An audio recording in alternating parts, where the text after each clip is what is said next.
اللہ تبارک و تعالی نے قرآن مجید کے اندر اہل یہود کی بہت ساری غلطیوں کا اور نافرمانیوں کا ذکر فرمایا ہے۔ اس ذکر کرنے سے مقصود یہ ہے کہ امت مسلمہ اپنے اندر سے ان غلطیوں، سستیوں اور کمزوریوں کو دور کرے۔ کسی بھی قوم کا تذکرہ قرآن مجید نے جب بھی فرمایا ہے عبرت کے لیے فرمایا ہے، تنقید برائے تنقید نہ ہو، لیکن حق بات کریں۔ بنی اسرائیل کا جرم کیا ہے؟ ان کا جرم یہ ہے کہ اللہ تعالیٰ انہیں فرماتا ہے وَلَا تَلْبِسُوا الْحَقَّ بِالْبَاطِلِ، حق کو باطل سے نہ ملایا کرو۔ وَتَقْتُمُوا الْحَقَّ وَأَنْتُمْ تَعْلَمُونَ، اور جانتے بوجھتے ہوئے حق نہ چھپایا کرو۔ نہ باطل کو حق سے ملاؤ، نہ حق کو چھپاؤ۔ وَأَنْتُمْ تَعْلَمُونَ، تمہیں پتہ ہے، تم جانتے ہو۔ میرے نبی پاک صلی اللہ تعالی علیہ وآلہ وسلم نے ارشاد فرمایا، جب کسی سے کوئی بات پوچھی گئی اور وہ بات جانتا تھا، اسے علم تھا، وہ گواہی اس کے پاس موجود تھی، وہ شہادت اس کے پاس تھی، اس سے پوچھا گیا لیکن اس بندے نے چھپائی۔ یہ سنن ابو داؤد میں حدیث ہے۔ اللہ کے محبوب فرماتے ہیں قیامت کے دن اس بندے کے منہ میں اللہ آگ کی لگام ڈال دے گا۔ لو اب تیرے منہ میں لگام ڈال دی اور وہ بھی آگ کی، اب نہ بولنا، چونکہ جب حق بولنے کا ٹائم تھا تب تو نہیں بولا، جب تیری ضرورت تھی، جب تیرے کہنے سے مظلوم بچ سکتے تھے، جب تیرے بات کرنے سے ظالم پکڑے جا سکتے تھے، جب تیرے دو جملے کہنے سے کسی شخص کی زندگی بھر کی جمع پونجی بچ سکتی تھی، تو بولا نہیں۔ تو آج تو میدان محشر میں آیا ہے۔ تو میرے محبوب کہتے ہیں، حضور فرماتے ہیں رب اس کے منہ میں آگ کی لگام ڈالے گا۔ اقبال کہنے لگے اپنے بھی خفا مجھ سے ہے اور بیگانے بھی ناخوش، کیوں؟ میں کہتا ہوں وہی بات سمجھتا ہوں جسے حق۔ یہ میری مجبوری ہے کہ میں نے ہمیشہ حق کہا ہے، تو اپنے بھی خفا مجھ سے ہے اور بیگانے بھی ناخوش۔ سب جگہ پہ میں ملامتی ہوں، ہر شخص میرے بارے میں رائے دیتا ہے کہ بڑا سخت گیر آدمی ہے، بڑے مزاج کے اندر شدت پائی جاتی ہے، کیوں؟ کہ کہتا ہوں وہی بات سمجھتا ہوں جسے حق۔ گروپ بنے ہوئے ہیں، گروہ بندیاں ہو گئیں، کلمہ حق کہیں۔ یہودیوں نے جرم کیا کیا تھا؟ انہیں پتا تھا کہ نبی پاک اللہ کے رسول ہیں، اور کتنا پتا تھا؟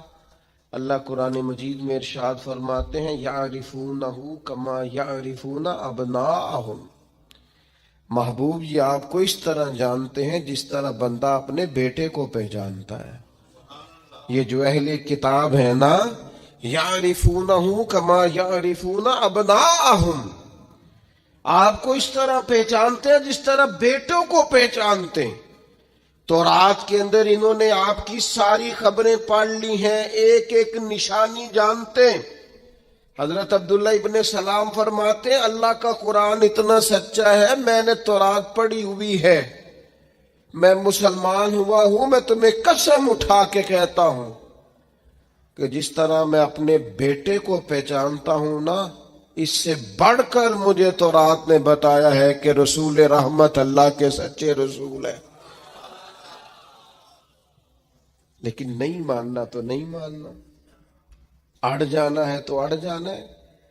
گروہ پرست ہو جاتے ہیں لوگ، حق پرست نہیں ہوتے۔ پارٹی کو سپورٹ کرتے ہیں، حق کو سپورٹ نہیں کرتے۔ اپنے گروپ کے حمایتی ہیں، حق کے حمایتی، برادری کے حمایتی ہیں، پر حق کے حمایتی نہیں ہیں۔